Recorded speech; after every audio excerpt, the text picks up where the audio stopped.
Be factual with this, but it'll be very quick. It's through Google. Google right. News. We are recording.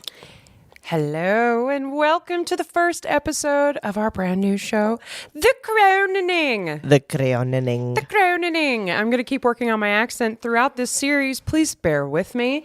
Well, the trick is whether or not, like, who do you want to what voice do you want to emulate? You know it's Mrs. Doubtfire. I told you. I know you are currently Mrs. Doubtfire, but who are you trying to emulate? A royal Mrs. Doubtfire.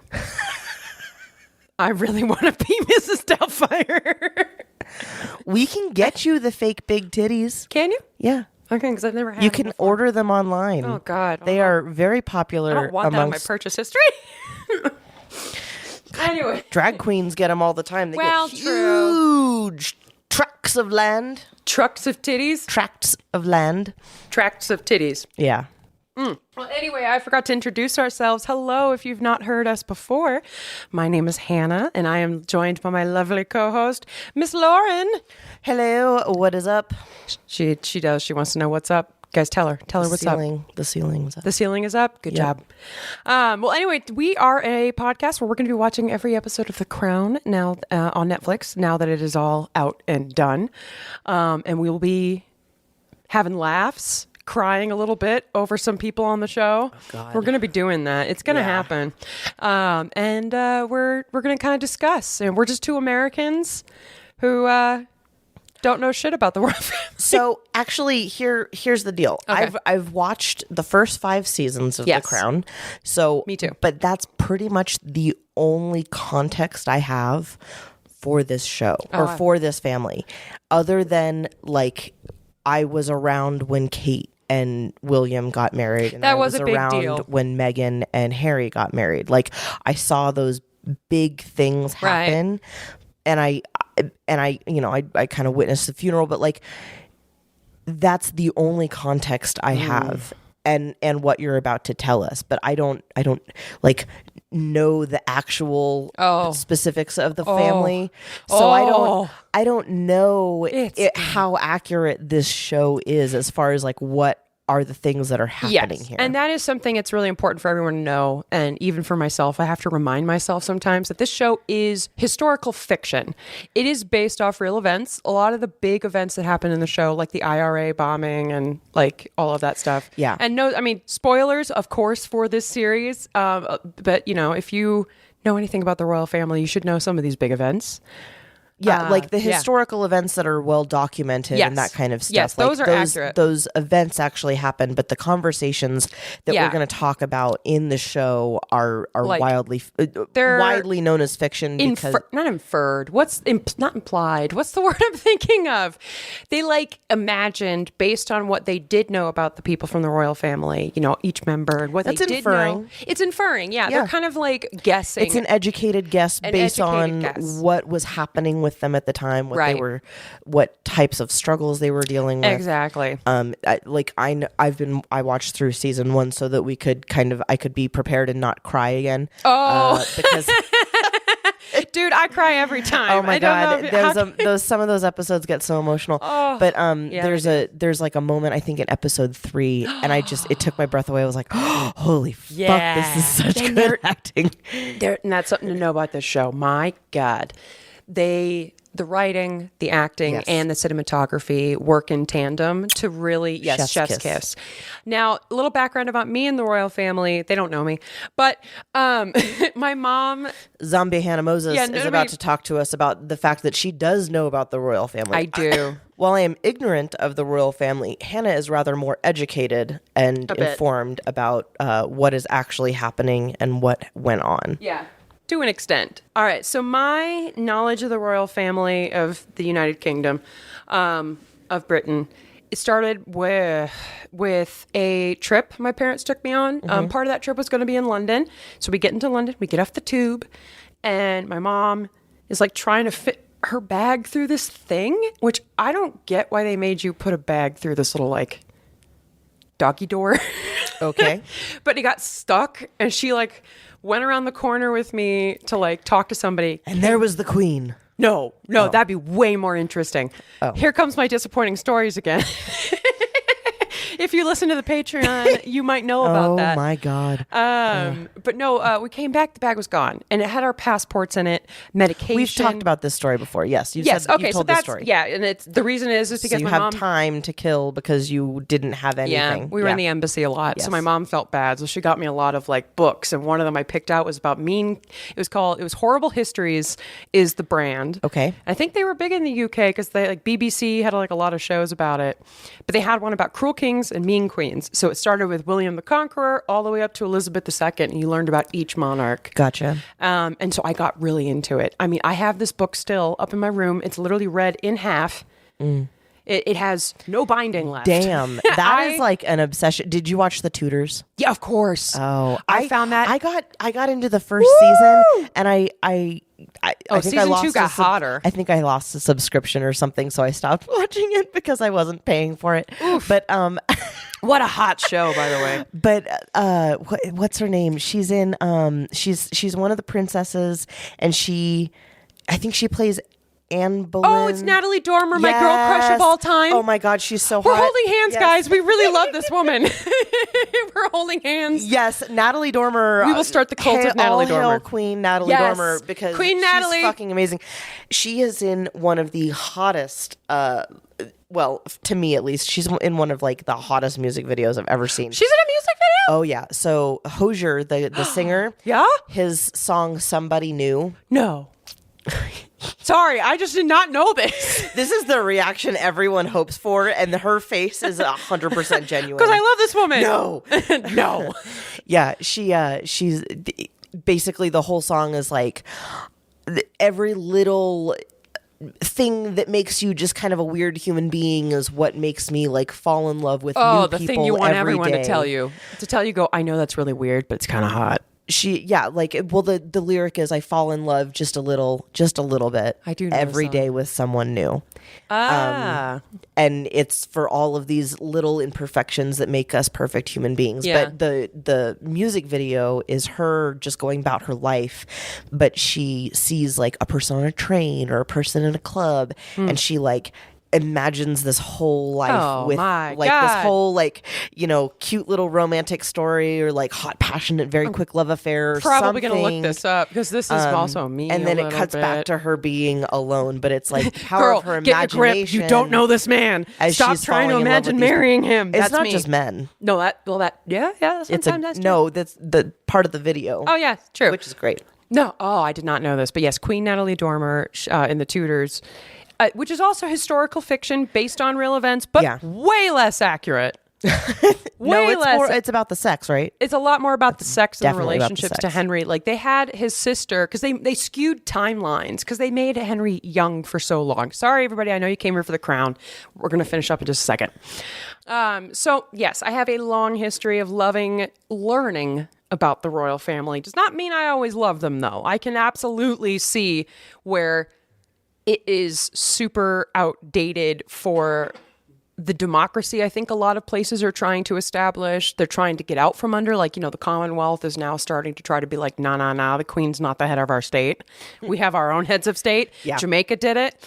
So it's very interesting. It's very fascinating. I think a big reason I liked it was because in older times, when you had a change of power, I mean, it was very distinct, finite, and everything could change within a year.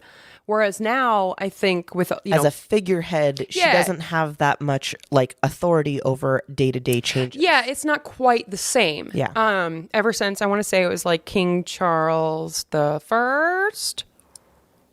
I'll get my knowledge going, but it's very, very fascinating to me when each individual monarch, when they were complete heads of state, they were not just figureheads, their personalities seeped into their reign. You get to hear like the Protestant Catholic struggle, which was a huge deal because of Henry VIII.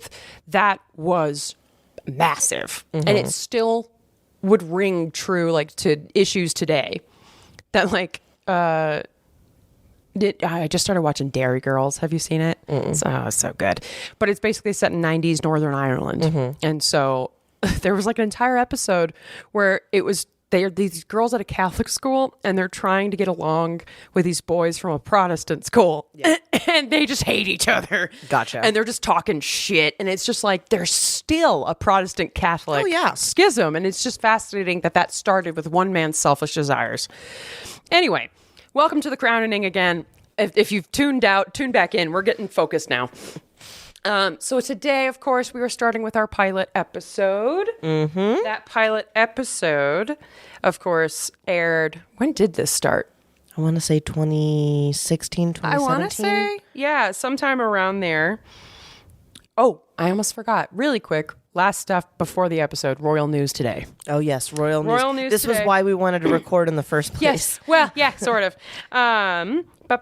So recently in the last few days, we had heard of... Oh my God, she has a bookmark for it, guys. I do. This is incredible. Royal family news. I follow this stuff because I God. have a sickness. Anyway. The Windsor disease. Yes, I have the Windsor Willies. I don't know if that's what I want to go for. What? Is it that good? My bad. It just makes me think of the video, I've just named you penis. I did not think of that. Anyway, the biggest news lately about the British royal family is that at the same time it was announced that King Charles III, he is undergoing surgery for an enlarged prostate. Mm-hmm. And at the same time, the big news is that Kate Middleton Princess of Wales, underwent a procedure, mm-hmm. like an abdominal procedure that's going to have her in recovery up through just past Easter. Damn. All right, you know what? We're doing it. Fucking let's go back. We got Okay, we gotta go back. We don't have a choice because now we're in it. We've actually got it. I am so frustrated. No. I am so angry at myself. Oh my God. Fuck. All right. Here we are. We were starting with the dirty limerick. Umpteenth fucking time.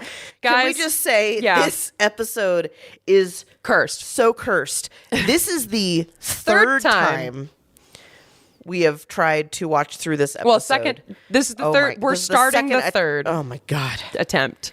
Here's what happened with the first one, and this one was my fault. Now, the first one's my fault because we did the whole episode like week or two ago. Oh my God. But we did it on Discord. I thought I knew because we had gotten recording from Discord once, but I fudged it, and all we ended up with was an 8-minute file of static. So we think, fuck it, we'll just re-record the first episode, and then right in the middle of like the intro song on our second recording, a maintenance guy comes by and checks on it, and we're like, okay, cool. And then we go back to it. And we finish the rest of the episode. Finish it. Ready to hit stop on recording. Not been recording. Since the, so basically. Oh my God. Yeah, so we're just finding out pretty much an hour later. So we may get silly because we're so frustrated at ourselves. So guys, this is going to be a little slappy. All right, so we've got the opening song. We just finished the credits, the gorgeous shininess of the metal. And we're opening with the king getting ready for his daughter's wedding, for Princess Elizabeth to get married to the soon-to-be Prince Philip. And he has his attendants, the groomsmen of the Privy Chamber, I believe. Yeah, it's now the wedding day, and King George is in his private quarters, and he's being dressed by his groomsmen, who are trying to button that weird little collar thing on a shirt that doesn't have a collar. Yeah. So they're kind of fussing with his neck, and he's talking about how cold it is and making sure that they have hot packs in the carriage. Yeah, his throat has been kind of dry. He's like complaining about he was coughing up some blood, and so they're like, well, maybe it's just the weather. Yeah. And he's like, yeah, that's fine. It's totally just the weather. And so they're kind of doing this small talk, and then things get silent for a moment. And this guy is fussing. So the groomsman is still fussing about with his throat this whole time. And he's trying to be patient, and then he quickly loses his patience with this old man who's been fumbling with his neck, with his knuckles in his For Christ's sake, James! I have to do it every time. Yeah, I can see that. Third time. I know. I have. It's just. I'm painting a picture. The fucking cursed episode. Yes. Anyway, so King George loses his patience. He kind of has a explosion, and then Group Captain Peter Townsend, one of his calms besties things. on the staff. Yes, he is his like kind of a private secretary, and he's good at calming the king down. And so he gives him a dirty limerick. Yes, because that's what calms the angry king down, is a dirty limerick. Naughty limerick. A naughty limerick. And naughty ha-ha, if you will. So the king calms down, and then he has his own little response, which is, there was an old Countess of Bray. And you may think it odd when I say that despite her high station, rank, and education, she always spelled cunt with a K. Ah, perfect. And that is, I'm not going to lie, I kind of like that one. It's wonderful. It's so stupid. Absolutely. But he's calmed down. He's lit his cigarette. He's getting his little nicotine fix. And he's calming down. He's doing this limerick, and then they're like, okay, we got to go to the wedding. So he's got his little coat on. He comes down the stairs. Yep. And he's got the princesses, basically Margaret and Elizabeth. All the bridesmaids are lined up. All the wedding party and is right Margaret. there. We love Margaret. Princess Margaret, Elizabeth's younger sister. They're all given the kisses and everything. And so now Elizabeth is, standing next to her father, getting ready to go. Very cute moment. Yeah, to the carriage that's going to take them. And he's reassuring her, telling her it's going to be fine. So we go to we're at Westminster Abbey. We determined. And Philip is there waiting with his groomsmen. And he's like, all right, here we go. And then from the street, an uproarious applause. And they're like, oh, it must be the carriage. It's got to be the princess. Kind of looking into the aisle, and they're like, yay. And out of a perfectly normal car steps Winston Churchill. With his top hat. The Bulldog of Britain. The Bulldog of Britain. And Clemmy, his wife Clementine. And these little boys run up, and they're just like, and he's asking them like, has everybody showed up? Are we the last ones to arrive? And the kid's like, yeah, I think so. And so Clemmy's like, we should go in. And he goes, like, no. Hold on. We got to suspense. Yep. We need to get the suspense going. And he waits until I vow to thee my country, which I forget what the importance of that song is here. I don't know. But I want to say maybe it's his campaign song. Who knows? I don't think it's a campaign song. I think it's a just a national pride song. Hymn of some sort. And so, but it's very patriotic. It is very patriotic. I get why he would wait. But basically he waits until this moment song comes on, and he comes in, and basically he and his wife are walking down this fucking wedding aisle. Yeah. Not getting married, and it is very much they are the center of attention. Winston knows how to make a fucking entrance. Yeah, it's a campaign propaganda opportunity. So his protege Antony is like, well, you got to give it to him. Like, he's always campaigning, and he's speaking to the current prime minister Attlee, who's like this little short, skinny, nothing of a man. Double check again. We're recording, just making sure. Yes. All right. Cool. Making sure. Red light is there. I've looked at it 4 times. I know. I'm scared too. I know. Oh my god, guys! We are traumatized by. We are a little traumatized by our this one episode. It'll probably be better moving. We just get past this one. We just got to get past this one, and I think we'll be good. We know this episode backwards and forwards. I think we don't Winston even need makes his own big ass entrance, yes. And he talks to Clemmy in he has no volume control, and so he is starting to shit talk on. He doesn't even care. Philip Mountbatten's family right the fuck away. Oh yeah, he's just like they orchestrated this. Yeah, he's basically loud enough saying, for everyone to hear. Yeah, he's calling them social climbers. And the history of Philip's family with this family is that first off, he and Elizabeth are both distant but descendants of Queen Victoria. And he also, his sisters were married to prominent Nazis before World War II. Prominent Nazis? Yes, and that he brings that up a little later in this scene, quite loudly. But at this moment, Elizabeth and her father have arrived. So they are walking down the aisle, and the dress. There's multiple little kiddos behind her holding up her train. Yes. It's very pretty. It's very similar to the actual dress that she wore. The costume department for this show has won awards, I believe. And if not, they should have. No, I think the costuming has won their accuracy is very good. So we're looking while the bishop, I guess. But anyway, so they're getting ready to do the vows, and Philip is taking the hand of Elizabeth from the king. She has a beautiful tiara on, by the way. Yes. And he's very confident, breezing through his vows. Mm-hmm. And now this is when Winston starts going off about Philip's family being married to Nazis. So most of Prince Philip's family is there at the wedding, but the sisters aren't there. Yeah. And that's why they were married off to Nazis. That is why that was a moment to comment on, is that the sisters don't show up to the wedding, and it's because they're married to Nazis, and you can't be seen having Nazis at your wedding. That's just not done. Yes. Especially post-World War II. Of course. And Philip, I don't think was close to most of them, but he was close to one of them, and the one that passed away, which we get to later in the series, which by the time we get there, we're all going to forget about it. So Philip breezes through his oath and... Vow. Sorry, through his vows. His oath. I love it. But... Elizabeth is a little more on the nervous side. She's kind of, I think, just excited and giddy, a little hesitant. She's nervous, and she kind of gets stopped up for a second, and Philip kind of makes a face at her, and it calms her down, and she's able to get through the rest of them. Funny faces. And one of the lines is to love, to honor, and obey. And everybody's surprised, mainly Clemmy. Clementine Churchill is like... To obey? This is going to be the future Queen of England. And Winston's like, it was discussed. It was a conversation topic, but she wanted it. She insisted it was discussed. And so the wedding is concluded. Now we're doing photograph time with the weird ass canvas drop down backdrop that looks like shit, but it was the 40s. So we're now on a conversation while the photographs are being taken in the background.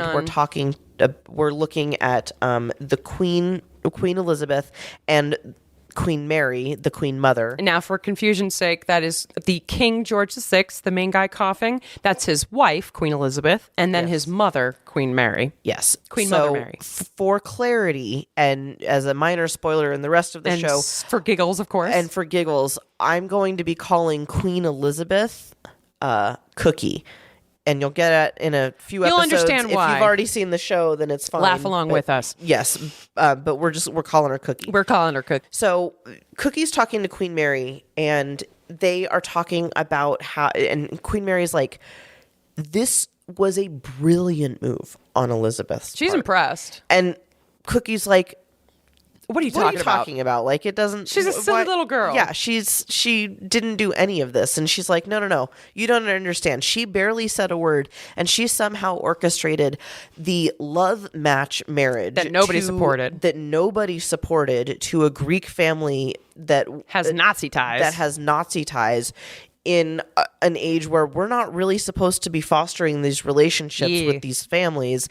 We don't want to highlight our connection to them, and yet that's going to happen. So she's basically like, she was able to pull off this match that nobody wanted, and she barely said a word.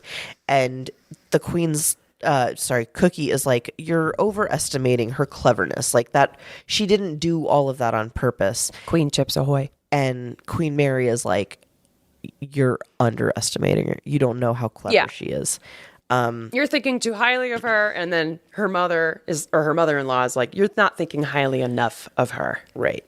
Then they immediately start shit talking on Philip's mom, who came from a sanitarium straight to the wedding. So she's literally dressed up like a nun, and nobody knows why. And she's kind of out of her mind. Yeah. And she looks like she doesn't know where she is, and everybody's kind of positioning her back to where she's supposed to be. We're happy that she's at the wedding. Yay. But Cookie is sassy as fuck. Yeah, she don't like the fact that she's here. Like, in her mind, it doesn't fit the vibes. It doesn't look good. It doesn't. It fit. The aesthetic is off. Literally, the aesthetic is off. She doesn't look like she fits in that portrait that we're looking at right now. Like, she doesn't fit in. Yeah. No, she had a lot of thoughts, and she makes them fairly well known in her own passive aggressive ways. Yeah. And that's just Queen Chips Ahoy, as I might call her. Maybe you call her Girl Scout. Nah, I think Cookie's best. All right. So while these foes have like a moment for a break, the king asks Elizabeth to come over because he has something for her. A lovely box. So Peter gives him the box. He's handing it over to her. And he's giving her, honestly, something I would say that's pretty high tech back then. It is. So he kind of stutters his way through this introduction, but basically King George gifts her a video camera, and he's like, one. if your marriage is as happy as mine has been, you won't want to miss a second of it. Now, side note, how many batteries and what size do you think that bad boy needs? I have no idea. I want to say plutonium. Okay. I'm joking.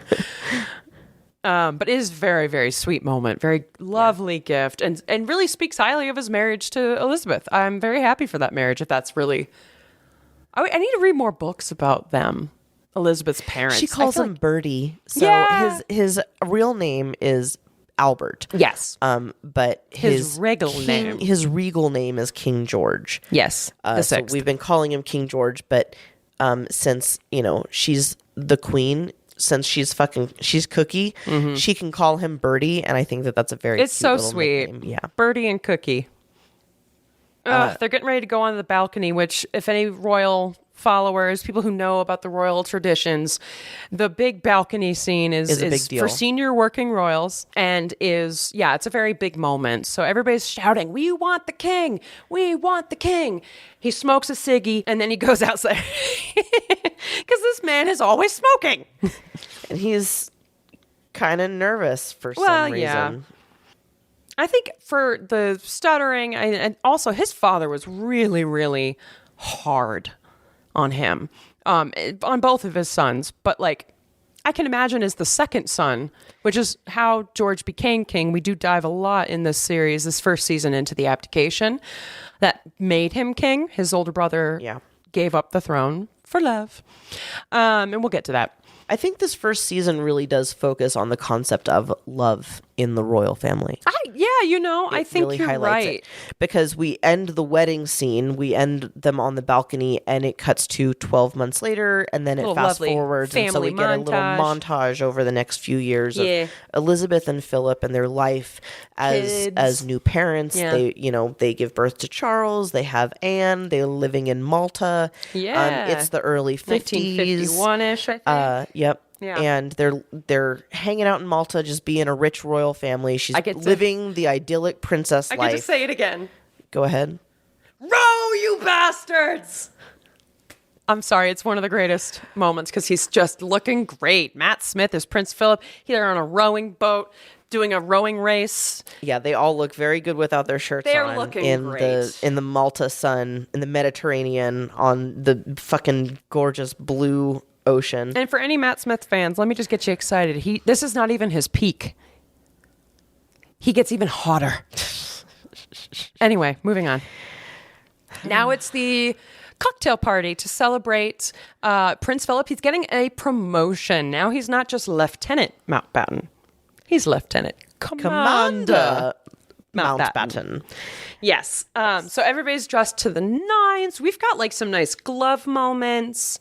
They're inside. She's kind of greeting everyone, getting it ready, and the kids are being a part of it, which is even cuter. It's a proper cocktail party, and it's a big announcement. Yes. And while they're making this announcement, the phone starts ringing, and so Elizabeth's personal assistant, Martin, he goes and answers the phone and realizes that it's this is some big news. Important conversation. Yeah, Elizabeth's got to get on the phone for this one, but he's waiting because the kids are delivering the little shoulder pad. It's a very cute little delivery. They give him the shoulder pads. Charles salutes him.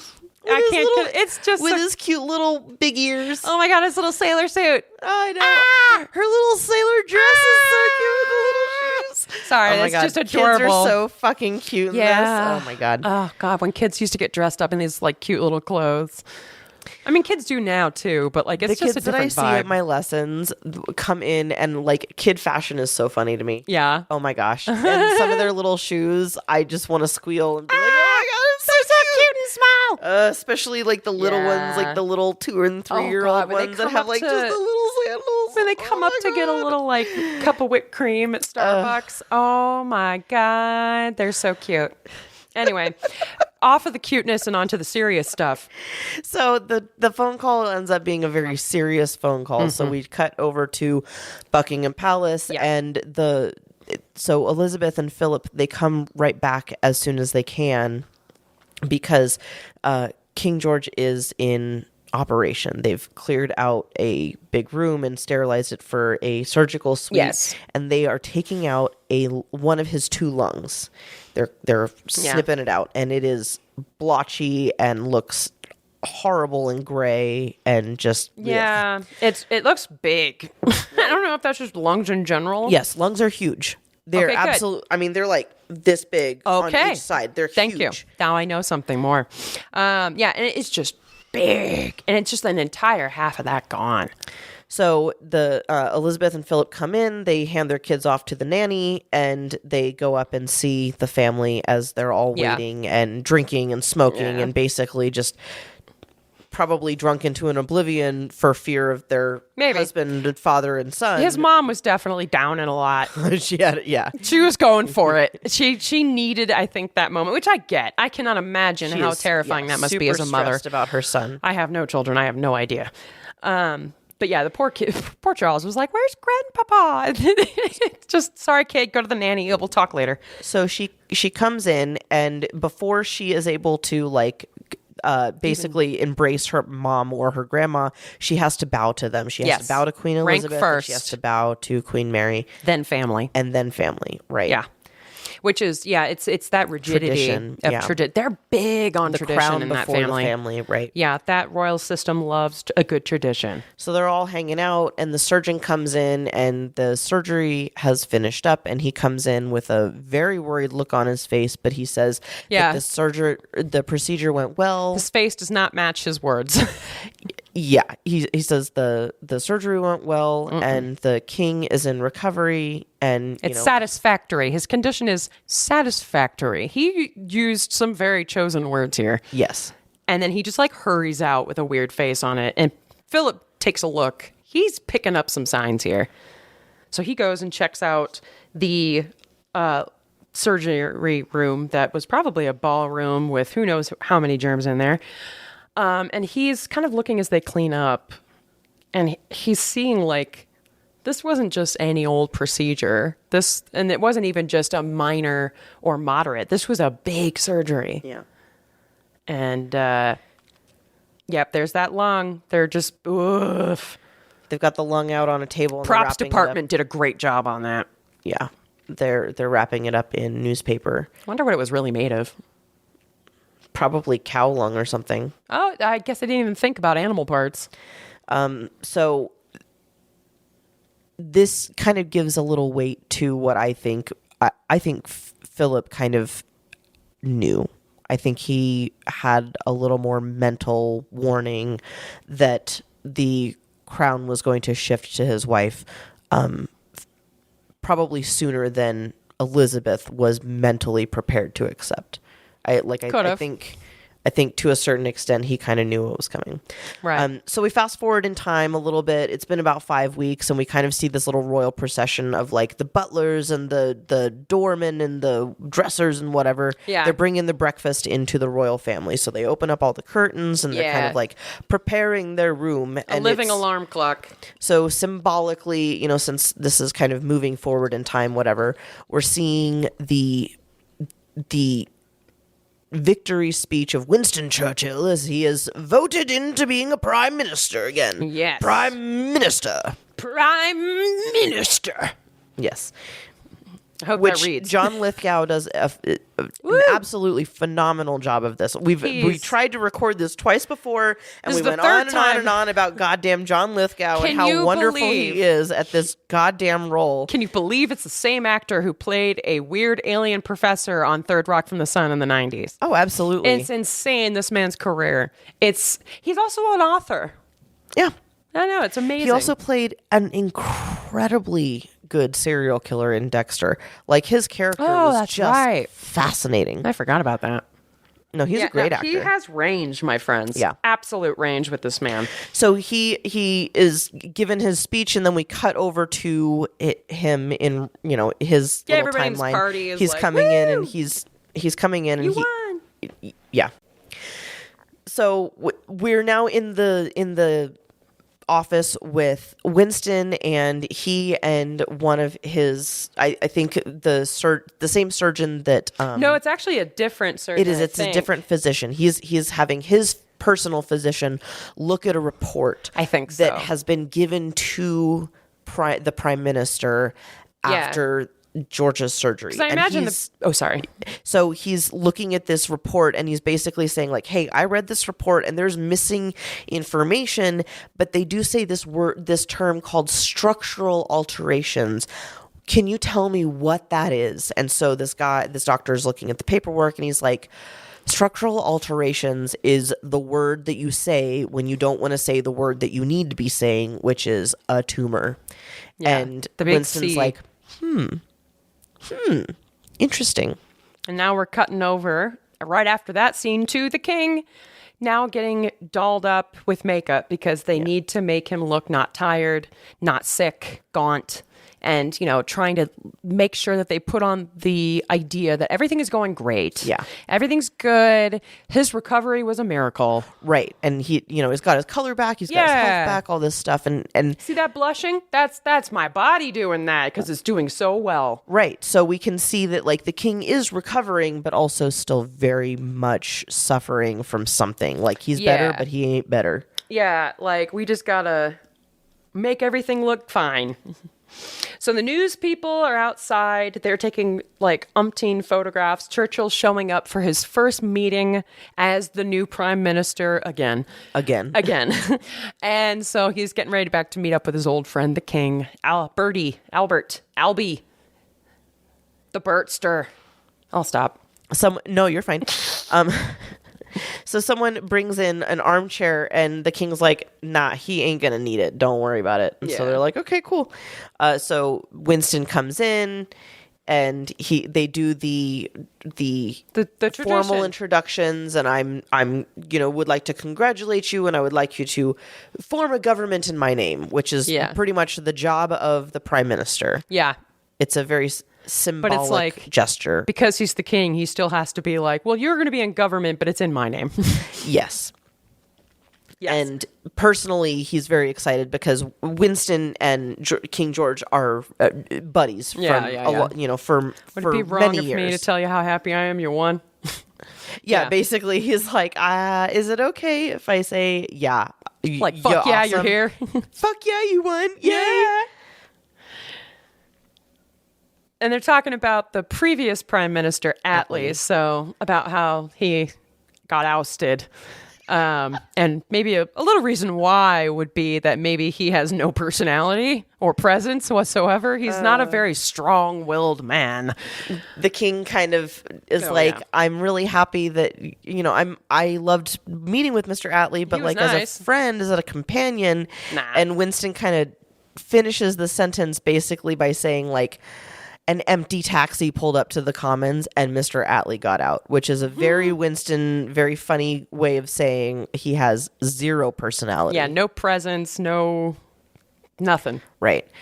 And then he's like, well, you should congratulate me. I'm also doing so healthy. My life has barely changed since my rapid surgery. recovery. It's a miracle. Look at me. I can dance with one lung. And Winston, with his powers of observation, sees that this is a gaunt man who is still having a hard time breathing and is wearing rouge. And he's talking about breaking in his daughter to become queen someday. He's like, now trying to move things. Yeah, can we send Elizabeth on this tour instead of me? It'll be good for her, not me. Her. So we cut to now Churchill and Clemmy are coming to 10 Downing Street, which is where they will live as prime minister and prime minister's wife. And you can see that Clemmy is not happy about this. She's like breathing like, oh Lord, bear me strength. Before they go in. Yes. She comes in, and one of the very first things she says is, I had hoped I'd seen the last of this place. Yeah. He remembers everybody's names. He's coming in. He's greeting everyone. There's when a there's new a girl new on the staff, he's yeah. like, "Who are you?" And so she says it, and then I forget her name. It's she's going to tell us, ladies, who's this? Venetia Scott. We're keep an eye on her, folks. Yeah. She comes back. Now, this is historical fiction, so this is not a real character. I don't think she was a real person. I think she's a symbolic character, but we will figure that out later. Yeah, we'll talk more. We're in the meeting room, the cabinet room, and it's just Clem and just Winston. I was going to do a cutoff now. They close the doors and can kind of talk more openly, and she's like, well, so what's the actual deal with the king? And he's like, he's wearing rouge, and he's like sick, and he's kind of pale and sickly. I just love the way he says it. And he's like, it's cancer. And she goes, oh, what are you sure? And he's like, she goes, who knows? And he goes, no one. Yeah. Least of all him.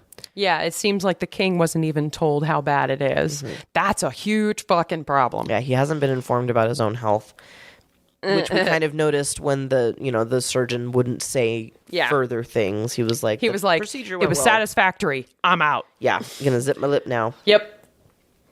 So he's talking. So Clemmy's like, so is he dying? Yeah, like how much time? Winston's like, well, that's a relative term. I don't think he's gonna die.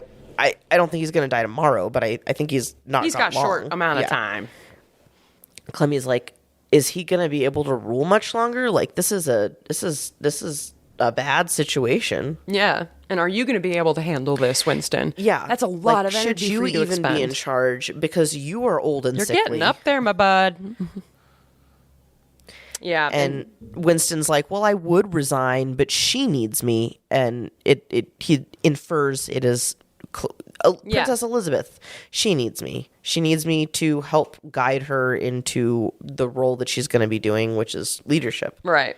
So now we're moving on to Charles. Well, Charles is helping his dad, Philip, do house husband stuff. And so by they're renovating. Helping his dad, Philip, he means Charles and Philip and Anne are all standing in the room telling other people what to do.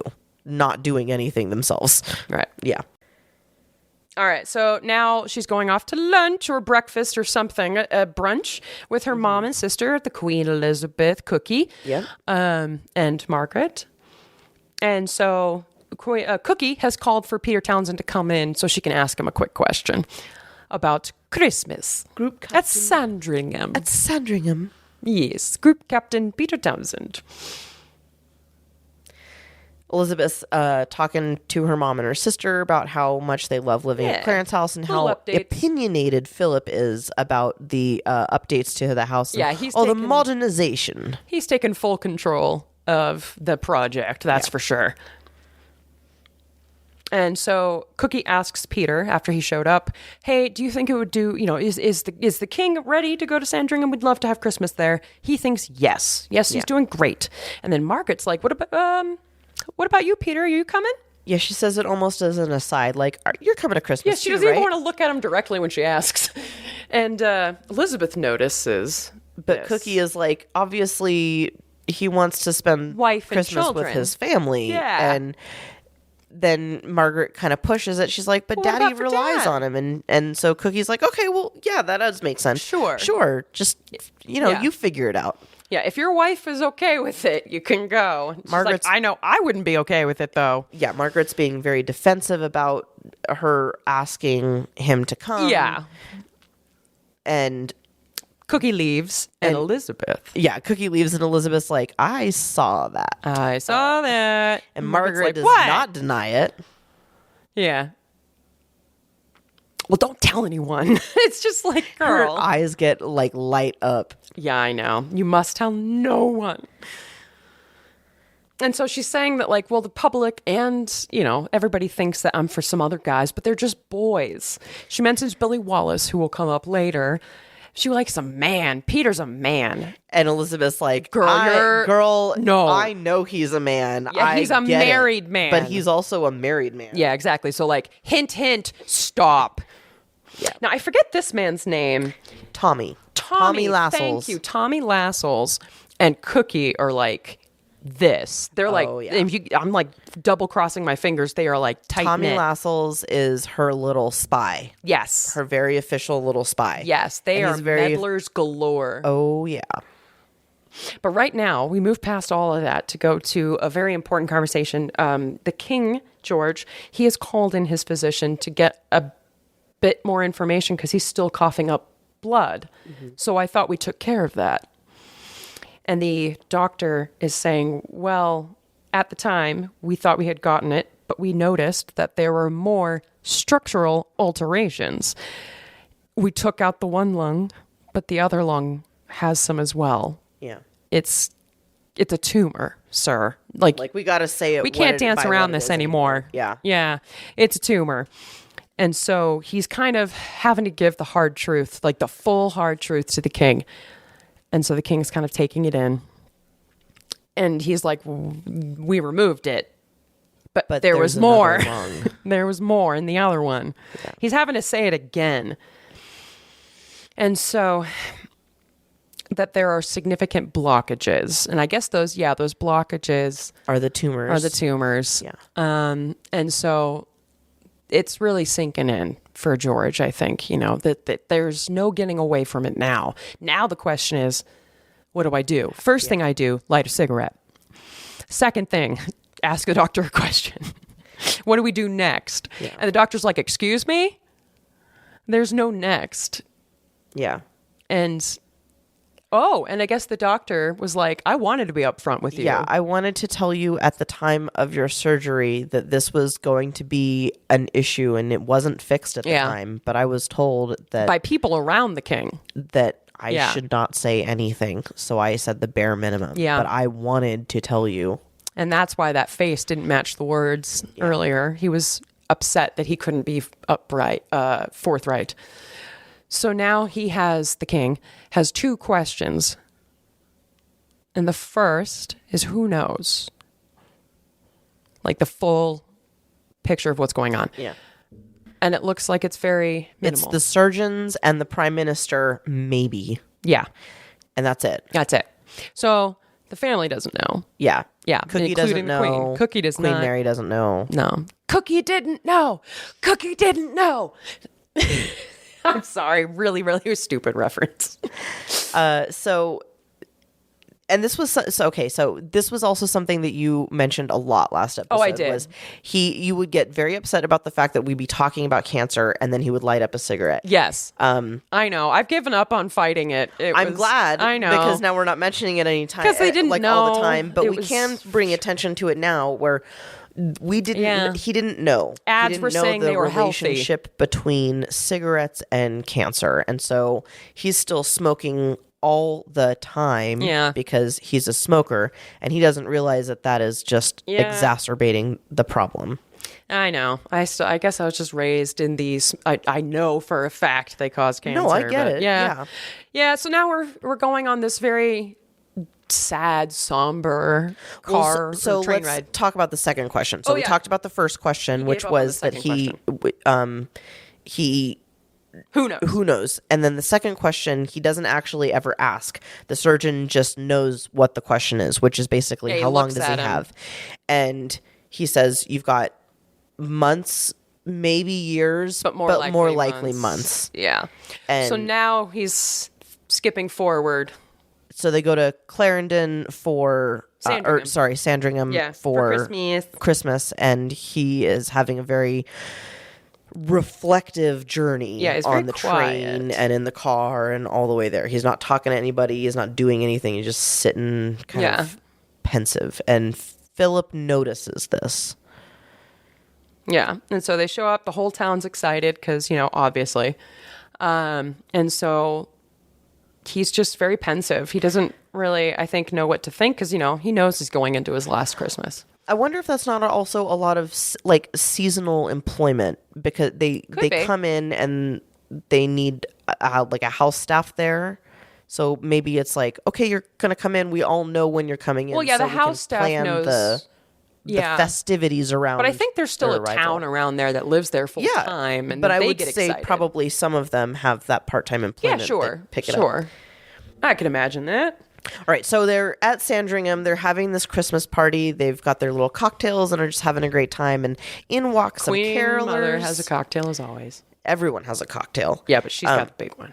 So all these carolers walk in with their lanterns. It's a very nice, cozy, like Dickensian, but not so poor, like the high class. High class. It's a lovely. It's like the cozy library, the rich mahogany library, yes. Dimly lit. These folks in warm, cozy clothes, and it's a very with lanterns, singing. Cute little scene. Yeah. And then this girl walks up to the king with adorable. a big red box. God, they know how to cast like just adorable children. He opens this box Look at her and face. it is a very cutely crafted construction paper crown. Yes. And so he puts it on and he stands up and everyone kind of has a nice little giggle. Yeah. Silly Papa. Good-natured giggle. He shows everyone off his very cute little crown and he takes her hand and he walks back to the choir. And as they start to sing, he gets swept up in the moment and he sings with the choir. Yeah. Being part of his people. Yeah. Starts with one lone voice, gorgeous, and then everybody joins in, including the king. This is a very brilliantly acted moment, and it's very symbolic because he knows his end is coming. He's starting to remember what being king is all about. He's got all of these people that he's got the public there. Right. He's not separated from them with all the royal family anymore. Right. He's a king of his people. Yeah, led them through the great Second World War and kept them, made strategic decisions with Churchill. I mean, he's a very well-loved king, too, and it's just very sad to see, that he's taken so young. And he knows, and he's stuttering and just sobbing quietly. He's very sad. And only Cookie claps. God. Ride or die, bitch. Cookie is ride or die. We've determined in our second recording that wasn't a recording that she is ride or die. So he says that he's saying thank you to all of the carolers that are around him. He's personally talking to each of them. Sweet man. Not just a great king, but a good person, it seems. So we kind of skip forward and the king invites Elizabeth to his library and he says, there's not really a particular reason I want you here with me. I just wanted to spend some time with you. And he shows her this king's box. The red box. Yes, it's this red box that says the king on it, and it's all his state papers that he has to know every day. And he explains that all of the most important things in the box are always set at the very top. Well, the things they want him to see. Yes. You're right. Yeah. And then all of the stuff that they don't really want him to see is at the bottom. Yes. And so his daily routine is to take his hands and he reaches in and he pulls out the pile of files and he flips them right upside down so he can start with the stuff that they don't want him to see first. Yeah. Because it's clever. It is because I would absolutely just be like, that is so good. I would do that. And it's just a cute little moment between father and daughter of like, you're going to be doing this sometime soon. Here's my tips and tricks. Yeah, Here's my tips and tricks on being king. Yes. So first thing I do, I get up, I shoot some ducks. Then I get in the shower and I get out and I go to my office where I get my box and I flip it upside down. Smart tip, write it down. So they have a nice little giggle at this moment, and then he breaks into coughing, and it's a bad coughing fit, and it stops him in his tracks. And Elizabeth notices this. She's got a concerned look, as you would. But she doesn't say anything. She just waits for it to pass and lets him either say or not say something. Yeah, just kind of waiting to see how he's doing. I think she's too scared to say anything, I would be. And he also takes a moment to invite her to maybe start performing some royal duties, like a tour of the colonies that they run. Yeah, the Commonwealth. He's basically saying, like, here is an opportunity for you to kind of prepare for some of these things that you're going to have to do. And I would really appreciate it if you could help me with this. And so she's excited.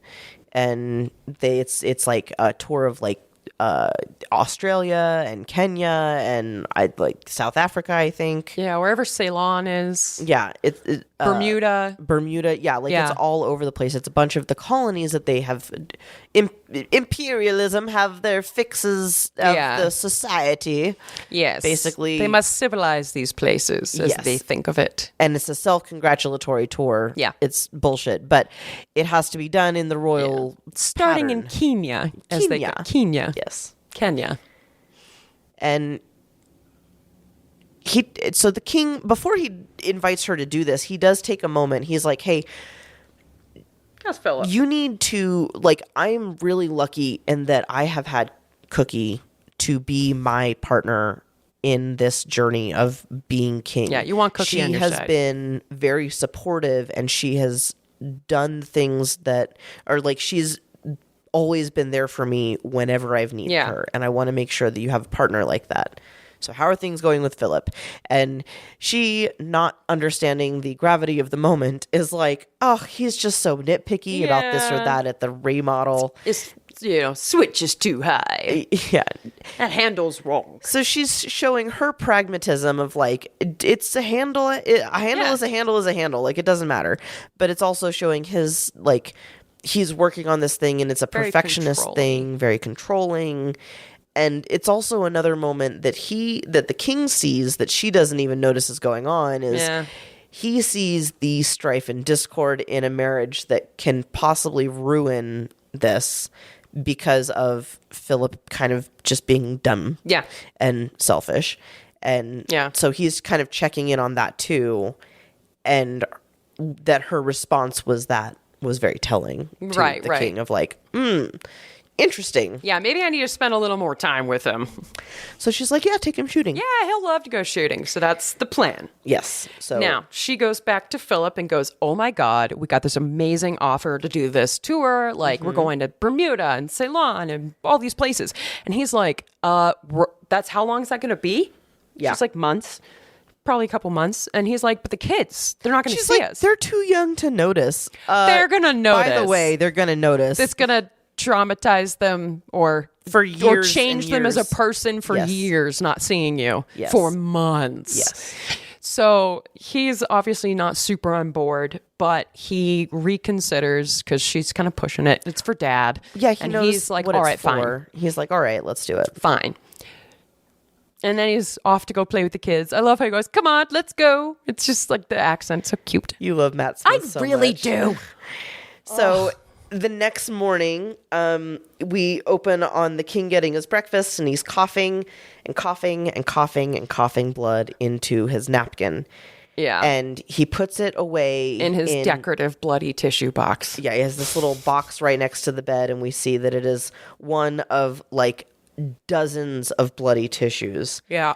Which means he's not doing good. And in the same shot as we see him putting away his bloody tissue, he's picking up a cigarette. Still lighting up another ciggy. And so then we cut into Prince Philip being rudely awoken. Yes. So Prince Philip is in his bedroom, sleeping completely naked. And George walks in and he goes, morning. And Philip goes, bugger off. And then he turns on the light and Prince Philip realizes that his king is right in front of him, which means he, as a military man, must immediately stand to attention. Yep. Nude. He is half asleep. He is completely naked. And we see glorious Matt Smith ass as he has to stand at attention while the king, in his ever cleverness, plays a great prank on him and just acts like the whole thing is perfectly normal. And he says, we're going duck hunting today. And then he walks out and has a grand old little snicker with his with Peter Townsend. They're like, it's very funny. Did you see his dick? I saw it. It was just such a funny little little personality to the king. A nice little bit of chaos. Yeah, he's in just my a little day. fun guy. Yeah, he loves a prank like everybody else. It was a very funny prank. Yes, very, very good moment. I really love that was written in there. So now we're at the boats. They're getting in, they're kind of giggling because Philip hasn't been on a little mini boat in a while, big Navy man. So he's kind of like wobbling to get his balance at first. His lake legs are off. Yeah, his lake legs. There you go. But now he's sitting, just them two, him, his father-in-law, the king. They're just sitting there giving each other a little bit of a meaningful look. And then the king starts to talk. You understand that the titles you're given, that's not your job. She is your job, referring to... She is the essence of your duty. Exactly. Is what he says. Yes. Basically taking care of and supporting her in the role that she's about to play for this nation is the most patriotic thing you could possibly do, but it's also an act of complete love and commitment. Right. And you need to make sure that you are there for her in what she's about to go through. Mm-hmm. And he's like, do you understand that? Are you ready to play this part for her and be there for her? Yeah. And he does. He agrees. And then the king goes, do you calling actually, him boy? Do you, boy? Remember. Do you really understand the weight of this? Yeah. So Philip backtracks a little bit. He goes, I think so. Yeah. And that's also a very telling moment for George. I think he's starting to learn, like, okay, well, you better fucking get on it. Yeah. And then he lets the moment go. Just now they're just on a duck hunt. Now is hunt. not the time to finish that conversation. Well, not with everybody else around, because exactly. Nobody else can catch wind of the fact that I'm kind of giving you a really serious, I'm about to hand off everything. We're doing to a talking guys. to. Yeah. The ending of this episode really hones in on this intercutting of two different scenes. Yes. One being Philip and the king, going into the fog to do a duck hunt, and the king is coughing and trying to hold it together. And this is interspersed with clips of Elizabeth walking, sneaking into her father's office. And so she's kind of looking at the box, having just had a discussion with her dad about it, and just also be given her first royal tour, really big royal tour. And so I think she's thinking, like you said, the last time we recorded this, she's starting to really consider her the future weight of the box. Like this is going to be in my future. Yeah. What is this? I need to know more about it. I need to kind of understand it. Yes. And then, the king is just kind of wildly shooting into the fog. He's not wildly shooting. Well, he's not duck wildly, hunting. but to me, if I'm going duck hunting, for me, it's wild shooting. I have no aim. You should not go hunting then. No, I don't. I would do bow and arrow before any of that. But yeah, he's coughing pretty seriously.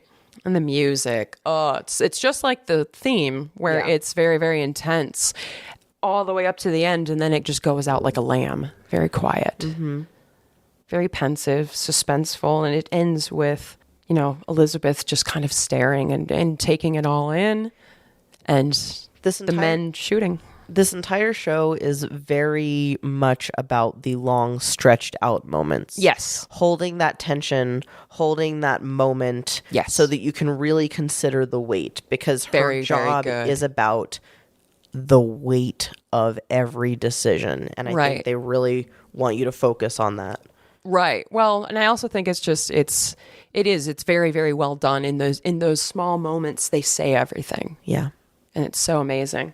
And that is the end. And it's for the still third recording. time. And we checked a few times while we were recording. Both of our voices are heard. Yeah. We recorded the right way. Yes. We can finally take a lunch break. I will never watch that episode again. Well, I will later. Oh my God. I'm sure someday I'll miss it. But thank you guys for listening to our third attempt at recording this. To the cursed episode of the Crownening. Hopefully all the future ones will go much more smoothly. I think now we have a better idea of how it's going to go down. But thank you guys so much. We look forward to joining you for next week on our next episode titled Hyde Park Corner. Yes. I wonder what we're going to talk about. I think we know. Okay. Well, I forget what Hyde Park Corner really means. Yeah, this show is full of specific spoilers. So if you haven't watched it yet, go watch it and then join us for the next episode. Yes, definitely. And we will keep you updated on Matt Smith butt sightings. Yes, this episode we had one Matt Smith butt sighting. Yes. Now, I know there's got to be an episode coming up where we get it at least twice. Now, are we counting per scene or every time we cut to it? Every time we cut to it. That's how thirsty we are. Okay. All right, guys. Well, get thirsty with us for Matt Smith and... or just join us to talk about the show honestly. The Crown, because it's an awesome show. It is amazing. Thank you guys so much, and we'll see you next time. Bye. Bye.